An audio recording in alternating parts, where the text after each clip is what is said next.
Hello everyone, स्वागत है आप सभी का ऑनलाइन स्टडी जोन में। इस वीडियो में बात करेंगे साइंस के टेस्ट सीरीज़ का टेस्ट नंबर 2। अगर आपने इससे पहले के टेस्ट 1 को नहीं देखा तो जाकर के देख सकते हैं। उसमें आपको 50 MCQ दिए गए थे और काफ़ी अच्छे तरीके से एक्सप्लेनेशन भी किया गया था। तो जाकर के आप देख सकते हैं। इस वीडियो के नीचे डिस्क्रिप्शन चेक कीजिए या फिर आप प्लेलिस्ट में जाकर के देख सकते हैं। देखिए, यहाँ पे जो भी क्वेश्चन आपको दिए जाते हैं वो काफ़ी एग्जाम्स के ओरिएंटेड होते हैं और साथ साथ ये मैं कोशिश कर रहा हूँ कि जो भी NCERT बेस्ड पे क्वेश्चन है वो मैं आपके साथ डिस्कस करूँ, क्योंकि आपको पता है कि अब जितने भी एग्जाम हो रहे हैं वहाँ पे आपको NCERT बेस्ड पे क्वेश्चन ही बनाए जा रहे हैं। क्लियर? तो इस वीडियो को एंड तक देखिए और आपकी क्या स्कोरिंग रहती है नीचे कमेंट्स करके ज़रूर बताइएगा। तो चलिए शुरू करते हैं।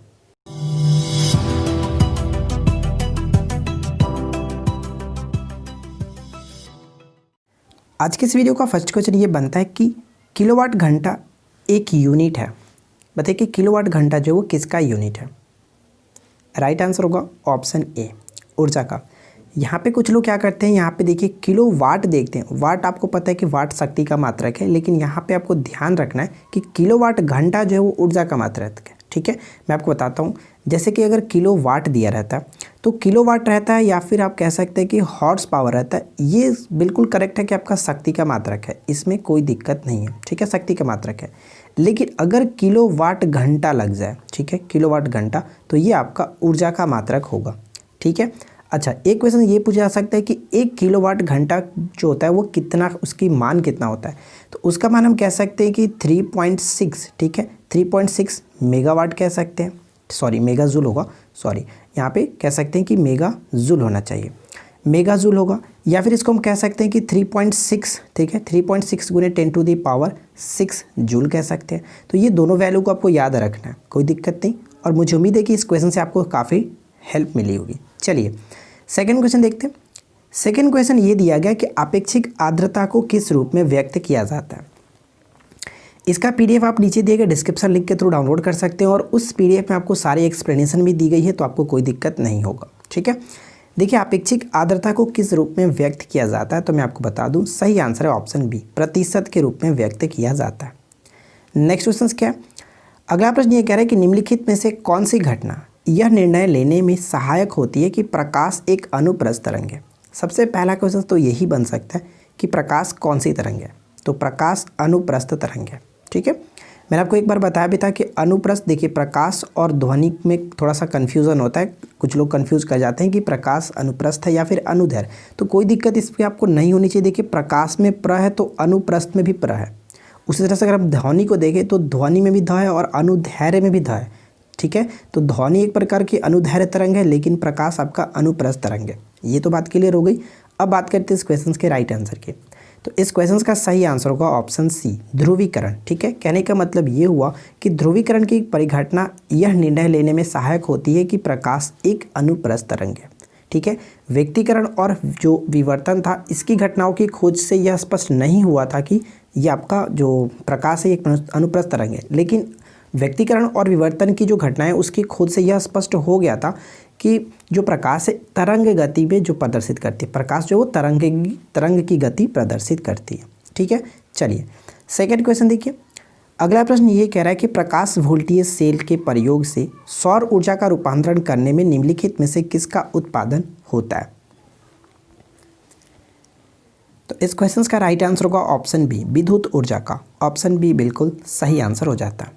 इस वीडियो में आपको टोटल 50 क्वेश्चन दिए गए, कुल 50 क्वेश्चन दिए गए और ये 50 क्वेश्चन आपको साइंस के सभी सब्जेक्ट से मिला करके दिए गए, फिजिक्स, केमिस्ट्री, बायो सभी मिला करके यहाँ पे दिए गए। ठीक है, अगला प्रश्न देखिए।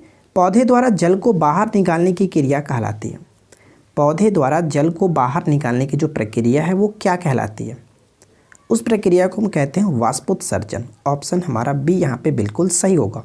पादप कोशिका भित्ति निम्न में से बनी होती है। बताइए कि पादप कोशिका भित्ति जो है वो किसकी बनी होती है। क्या होगा इस क्वेश्चन का राइट आंसर। तो मैं आपको बता दूं सही आंसर है ऑप्शन ए, सेलुलोज की बनी होती है। ठीक है, सेलुलोज की। ऑप्शन ए राइट आंसर होगा। अगला प्रश्न क्या बनता है कि आर्द्र वायु में ध्वनि का वेग शुष्क वायु की तुलना में अधिक होता है। क्यों आर्द्र वायु में, बताइए ऐसा क्यों होता है। तो इसका सीधा सा मतलब हम कह सकते हैं ऑप्शन बी को टिक करेंगे कि जो शुष्क वायु की तुलना में जो घनत्व होता है, यानी कहने का मतलब ये हुआ कि आर्द्र वायु में शुष्क वायु की तुलना में घनत्व कम होता है। इसको समझने के लिए आप यहाँ पे जो मैंने लिख रखा है आप इसको समझ सकते हैं। आपका हेल्प हो जाएगा। देखिए इसको समझ लीजिए क्या क्या कह रहा है कि आर्द्र वायु में ध्वनि का वेग शुष्क वायु की तुलना में अधिक होता है, ठीक है, क्योंकि आर्द्र वायु का घनत्व शुष्क वायु की तुलना में कम होता है। ये क्वेश्चंस डायरेक्ट पूछा जाता है, जैसे आपने ऊपर में देखा था, तो ये पॉइंट आपको ध्यान रखना है। यहाँ पे देखिए जो टर्म्स एंड कंडीशन है यहाँ पे दिया गया कि ध्वनि का जो वेग होता है वो माध्यम के घनत्व के वर्गमूल के व्युत्क्रमानुपाती होता है, ठीक है, और इसके कारण यही होता है कि माध्यम का जो घनत्व कम होने पर ध्वनि का वेग अधिक होता है।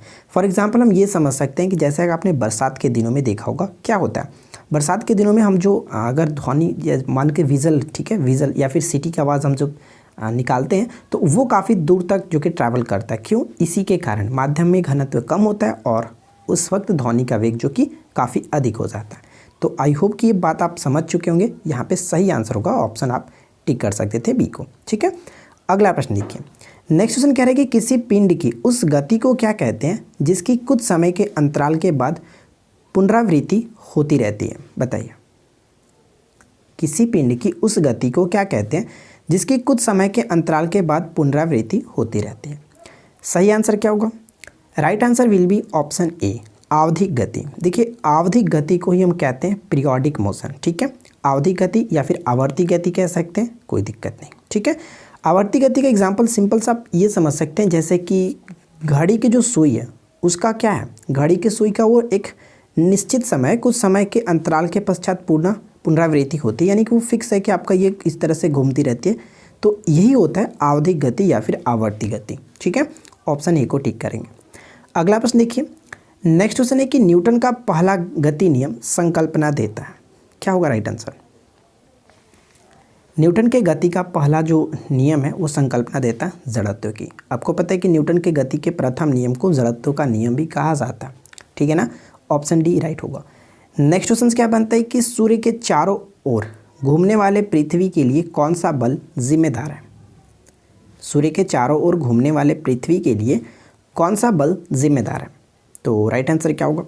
करेक्ट आंसर होगा ऑप्शन डी, गुरुत्वाकर्षण बल, ठीक है। गुरुत्वाकर्षण बल, यहाँ पे मैं आपको समझा दूँ। देखिए गुरुत्वाकर्षण बल के बारे में अगर मैं आपको थोड़ा सा समझाना चाहूँ तो ये कह सकते हैं कि गुरुत्वाकर्षण बल जो होता है एक आकर्षण बल होता है, ठीक है, जो क्या करते हैं कि ये जो गुरुत्वाकर्षण बल होता है वो प्रत्येक दो वस्तुओं के बीच उनके द्रव्यमान के कारण लगता है। आपने डेफिनेटली ये पढ़ा होगा कि F बराबर जो होता है, न्यूटन ने ये दिया था जो सर्वात्रिक जो गुरुत्वाकर्षण नियम है, F बराबर क्या होता है G/m1m2/r²। ये आपने पढ़ा होगा। तो यही है हमारा गुरुत्वाकर्षण बल, ठीक है। अच्छा कभी कभी क्या होता है कि G की वैल्यू पूछ लिया जाता है, तो बताइए कि G की वैल्यू क्या होता है? तो G की वैल्यू आप याद रखेंगे 6.67 × 10⁻11 न्यूटन मीटर स्क्वायर प्रति जो कि आपका kg²। ये आपको ध्यान रखना है। कभी कभी इसका मात्रक ही सिर्फ और सिर्फ ये आपसे यूनिट पूछा जाएगा तो आप इसको भी याद रखेंगे, और अगर पूरे वैल्यू को पूछा जाए तो आप याद रखेंगे कैपिटल G की वैल्यू ये होती है, ठीक है। स्मॉल g की वैल्यू क्या होती है? 9.8 मीटर प्रति सेकंड², ठीक है। तो ये सभी चीज़ें जो कि आपको याद रखनी है। चलिए नेक्स्ट क्वेश्चन देखिए क्या दिया गया। अगला प्रश्न ये बनता है कि टेस्ला चुंबकीय का यूनिट है, यानी कि कौन से, ये आपको दिया गया चुंबकीय जो है वो यहाँ पे क्या होना चाहिए। तो राइट आंसर क्या होगा? करेक्ट आंसर हम ऑप्शन बी को टिक करेंगे। चुंबकीय क्षेत्र का ये यूनिट होता है टेस्ला। तो मैं आपको बता दूं, देख सकते हैं आप यहाँ पे मैंने लिख रखा।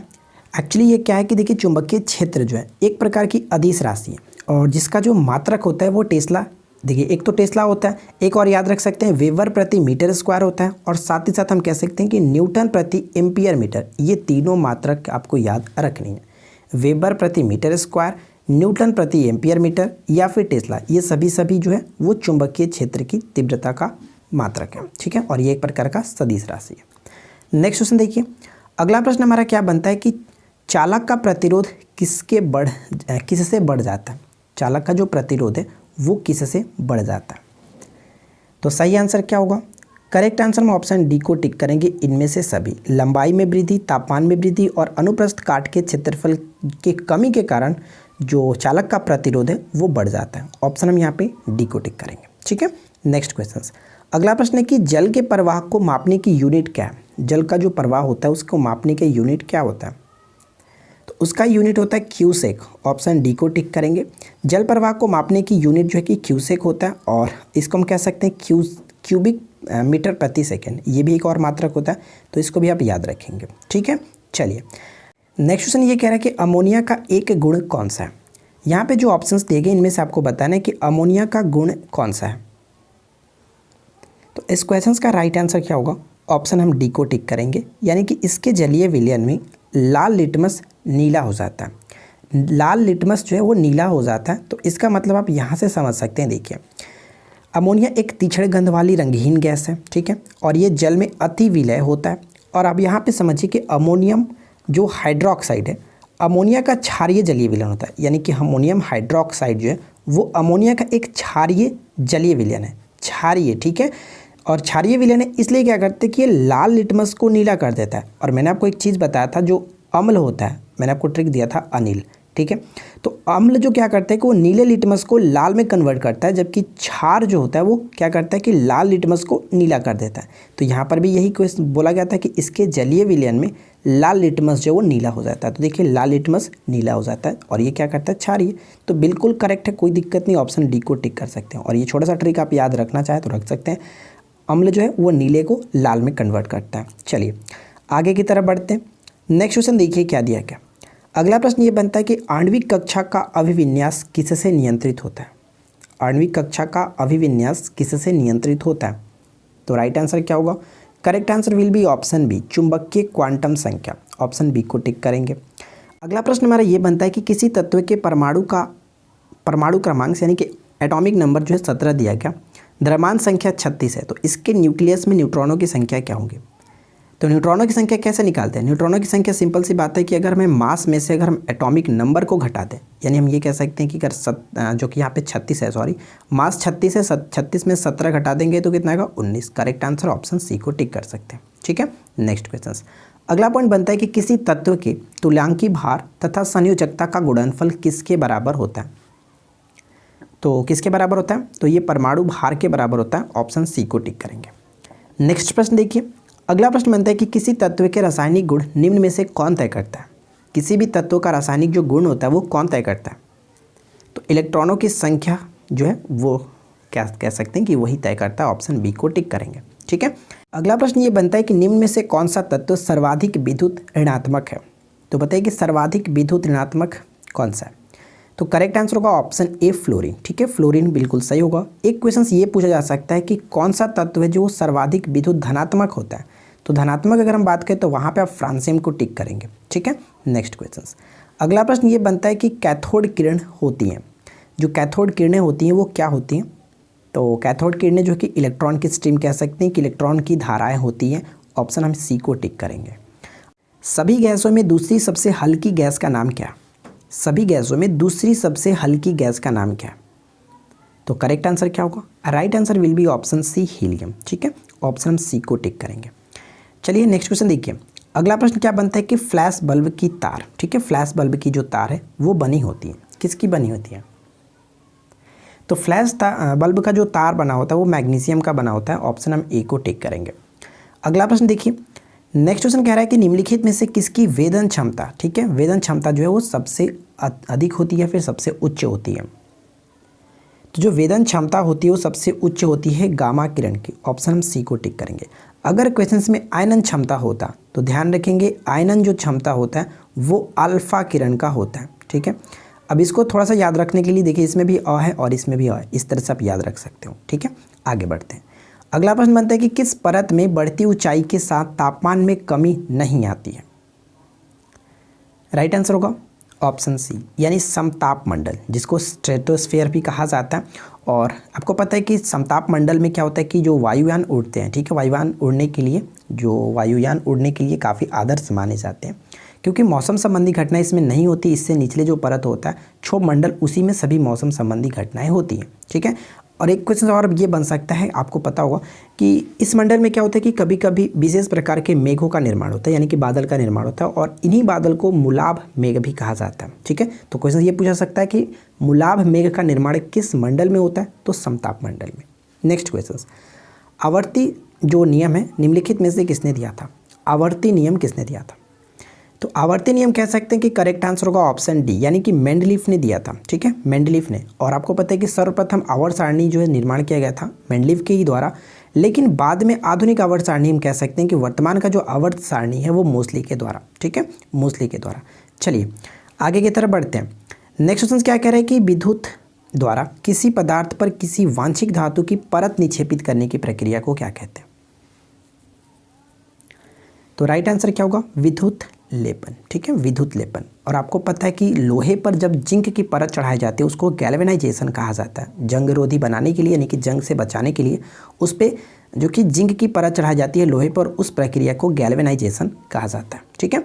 नेक्स्ट क्वेश्चन, अगला प्रश्न बनता है कि अयस्क के ताप उपचार में प्रयोग को जिसमें गलाना और पकाना शामिल है क्या कहते हैं? अयस्क के ताप उपचार के प्रयोग को जिसमें गलाना और पकाना शामिल है क्या कहते हैं? तो राइट आंसर क्या होगा? Correct answer will be option D, ठीक है, पायरोमेटालर्जी, ठीक है, पायरोमेटालर्जी कहा जाता है। तो राइट आंसर ऑप्शन डी को टिक कर सकते हैं, ठीक है। नेक्स्ट क्वेश्चन, अगला प्रश्न बनता है निम्नलिखित में से कौन सा पदार्थ सौर सेल बनाने के लिए प्रयोग किया जाता है? बताइए कि कौन सा जो पदार्थ है वो सौर सेल बनाने के लिए प्रयोग किया जाता है?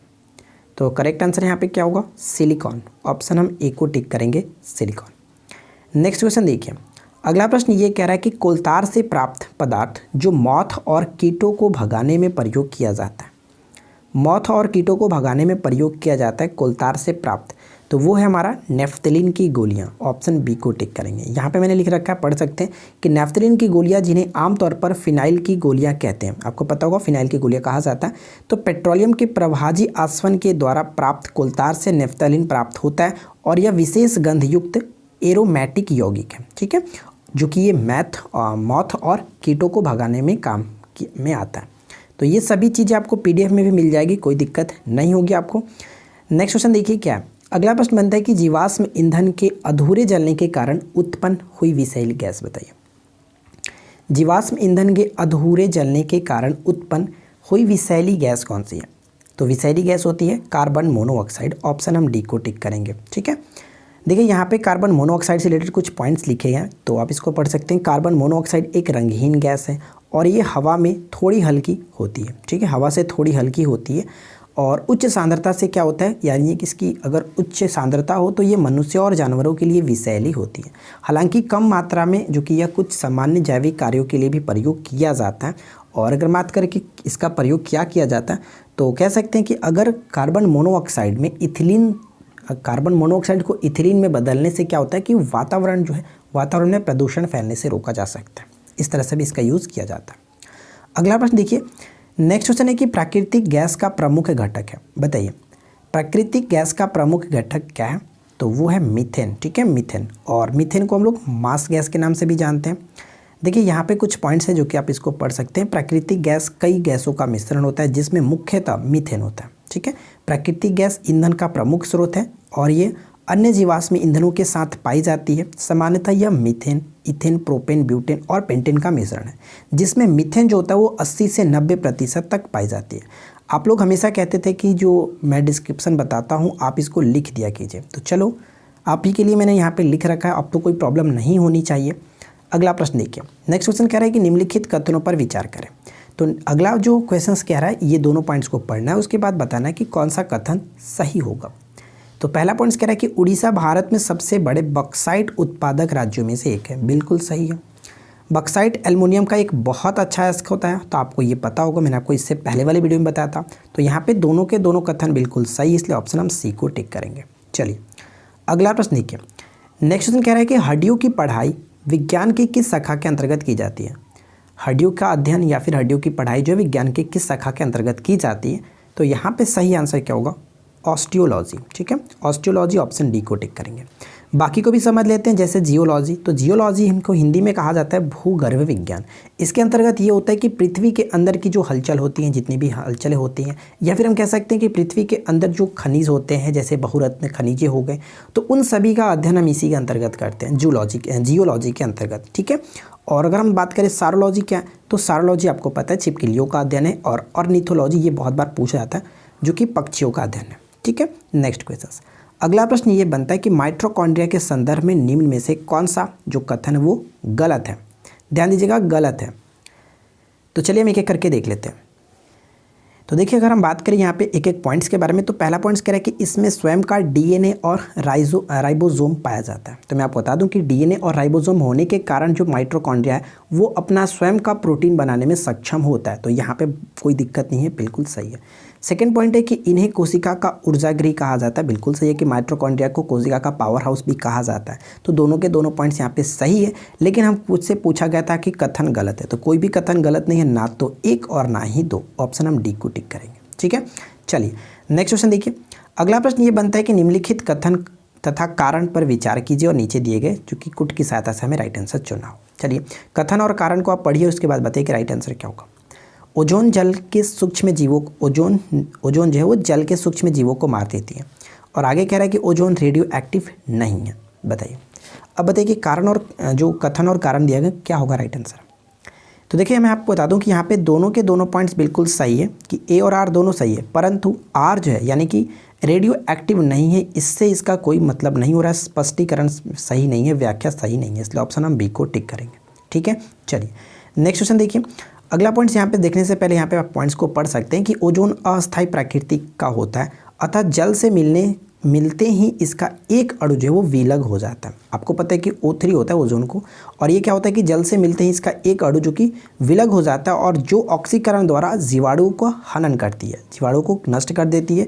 और लेकिन यहाँ पे बोला गया था कि ओजोन रेडियो एक्टिव नहीं होता। बिल्कुल सही है कि रेडियो एक्टिव नहीं होता। चलिए अगला पॉइंट देखिए। नेक्स्ट पॉइंट ये दिया गया सूची 1 को सूची 2 के साथ मिलान करना है। तो बताइए कि यहाँ पे सही मिलान क्या होना चाहिए। और ये बहुत ही ज़्यादा वीवीआई क्वेश्चन से अक्सर यहाँ से क्वेश्चंस पूछे जाते हैं।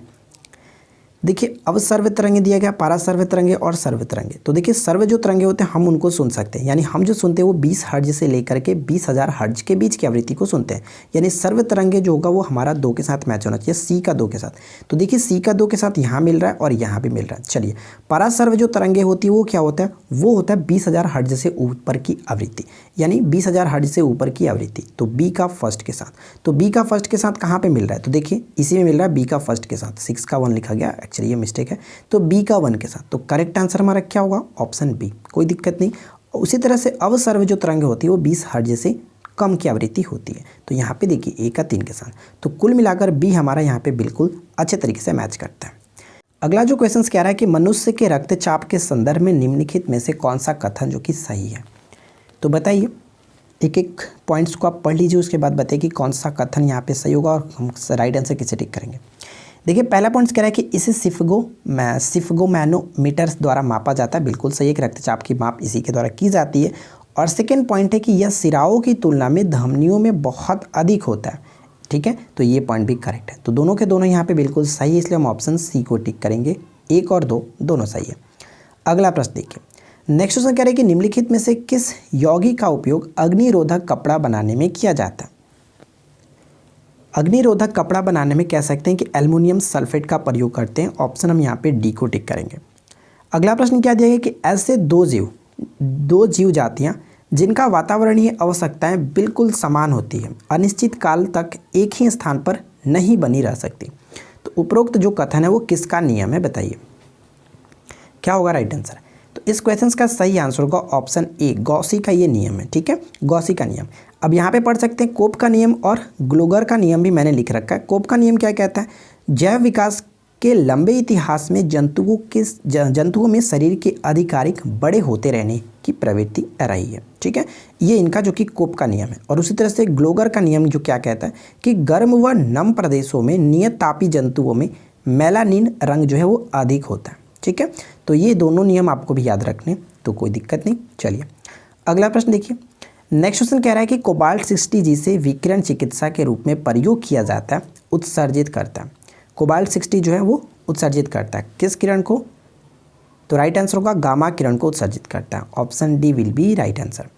नेक्स्ट क्वेश्चन, धनुष टंकार कहा जाता है। हाँ ठीक है, धनुष टंकार निम्नलिखित में से किस रोग की अंतिम अवस्था है। तो देखिए मैंने इंग्लिश में भी लिख रखा है धनुष टंकार, या फिर इसको एक और नाम से जाना जाता है लॉकजा।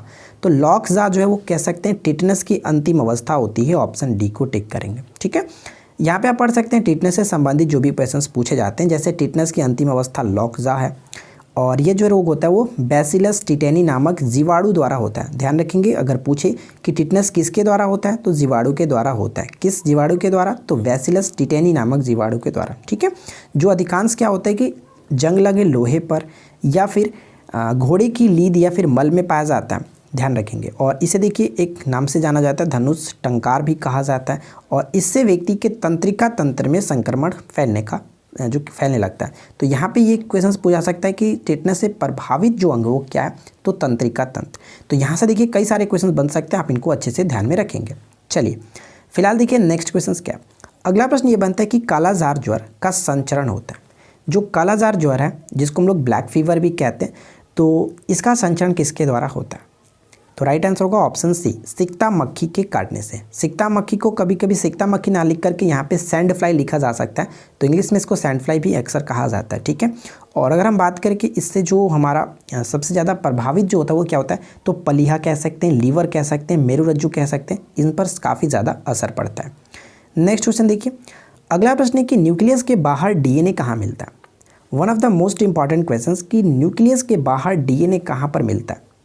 जो डीएनए मिलता है हम कह सकते हैं माइटोकॉन्ड्रिया में। इसको अच्छे से समझ लीजिए। यहाँ पे देखिए कोशिका में डीएनए सामान्यतः न्यूक्लियस में पाया जाता है। ये बहुत अच्छा प्रश्न है कि कोशिका में जो डीएनए होता है सामान्यतः न्यूक्लियस में पाया जाता है, नाभिक में पाया जाता है, लेकिन नाभिक के बाहर माइटोकॉन्ड्रिया के साथ साथ हरित लवक नामक कोशिकांग में भी मिलते हैं। तो ये 2 पॉइंट याद रखने कि माइटोकॉन्ड्रिया के साथ साथ हरित लवक में भी जो कि डीएनए मिलता है। ठीक है, चलिए अगला प्रश्न ये कह रहा है कि निम्नलिखित में से कौन सी कोशिकांग केवल पादप कोशिकाओं में स्थित होती है? तो बताइए कि सिर्फ और सिर्फ पादप कोशिकाओं में स्थित होती है, और वो क्या?